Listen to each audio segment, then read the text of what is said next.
In 2013, the American Medical Association made a decision that sent shockwaves through medicine and society. They officially classified obesity as a disease. But did this one-word change actually alter the reality for the more than one-third of the world's population that is overweight or obese? Was this a breakthrough in empathy, finally recognizing a complex medical condition? Or did it create a convenient excuse, removing personal responsibility from the equation? The debate is far from settled, and the answer has profound implications for how we treat people, how we spend our healthcare dollars, and how we view ourselves. Let's first explore the disease argument. From a medical standpoint, this isn't just about carrying extra weight. It's about a fundamental malfunction of the body's systems. Your body has a sophisticated energy regulation network, orchestrated by hormones like leptin, which tells your brain you're full, and ghrelin, which signals hunger. In obesity, this system goes haywire. The brain can become resistant to leptin, meaning you don't get the full signal even when you've eaten enough. Your fat tissue itself isn't just a passive storage unit. It becomes an active, inflamed organ, pumping out substances that disrupt your metabolism and increase your risk for other diseases. Then, there's the genetic lottery. Scientists have identified numerous genes, like the FTO gene, that strongly predispose individuals to weight gain. Having certain versions of these genes doesn't guarantee obesity, but it makes the fight against it significantly harder. It's like trying to swim against a strong current while others are wading in calm waters. This leads us to the set point theory.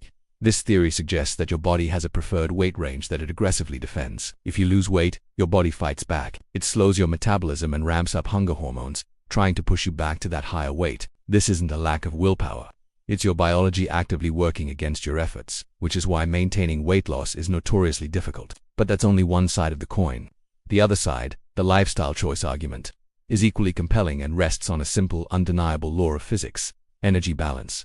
At its core, weight gain occurs when calories in exceed calories out. No matter your genetic predisposition or hormonal state, if you consume fewer calories than you burn, you will lose weight.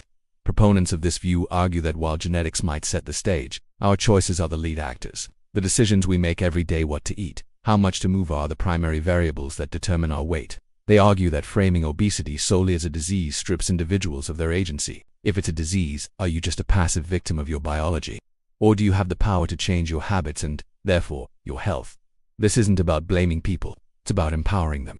This perspective also raises a critical question about societal resources. If the primary cure for obesity is behavioral change, eating better and exercising more, should public funds and insurance dollars be spent on expensive medical treatments? Critics of the AMA's decision argue that this medicalization distracts from the fundamental need for personal responsibility and behavioral change.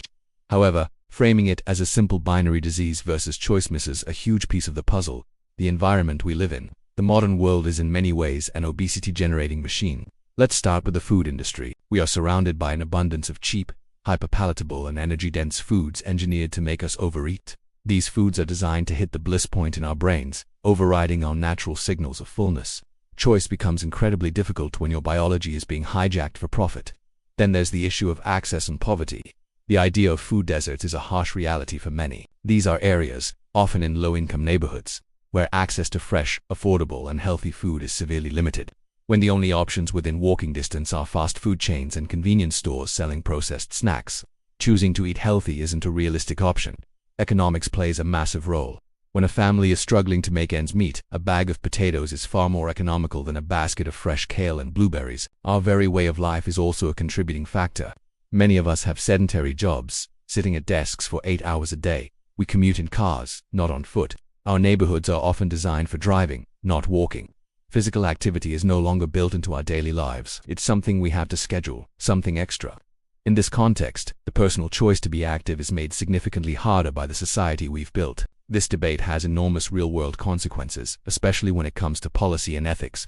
If obesity is a disease, then insurance companies are increasingly pressured to cover treatments.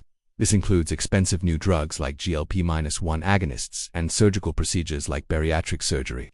While these can be life-changing for some, they also contribute to soaring healthcare costs. Who should foot the bill? And what about stigma? Does classifying obesity as a disease reduce the shame and blame placed on individuals, fostering a more compassionate approach, or does it inadvertently label millions of people as diseased, potentially creating a new kind of stigma? There is a fine line between acknowledging the biological drivers of a condition and absolving individuals of any role in its management. This brings us to a fundamental question for public health. Should our focus be on prevention or treatment? Should we pour resources into developing cures for a disease, or should we invest in changing the societal conditions and promoting the healthy? choices that prevent it from developing in the first place. So, where does that leave us? Obesity isn't simply a disease, and it isn't simply a choice. It is a complex, multifaceted condition. It has a powerful biological and genetic foundation, which is the disease aspect, but this disease is activated, sustained, and amplified by our modern environment and the personal decisions we make within it. Perhaps the argument over the label disease or choice is a distraction. The more important question is, knowing what we know, where should we direct our resources? Should we focus on medical cures, societal change, or individual empowerment? The truth is, we likely need all three. The future of tackling this global health challenge depends on moving beyond simplistic labels and embracing a holistic approach that addresses the biology, the behavior, and the environment all at once. What do you think? Is classifying obesity as a disease helpful or harmful? Let's have a respectful debate in the comments below. I'm genuinely curious to hear your perspective on this complex issue. Thank you for watching, and if you found this discussion thought-provoking, please consider liking this video and subscribing for more deep dives into the topics that shape our world.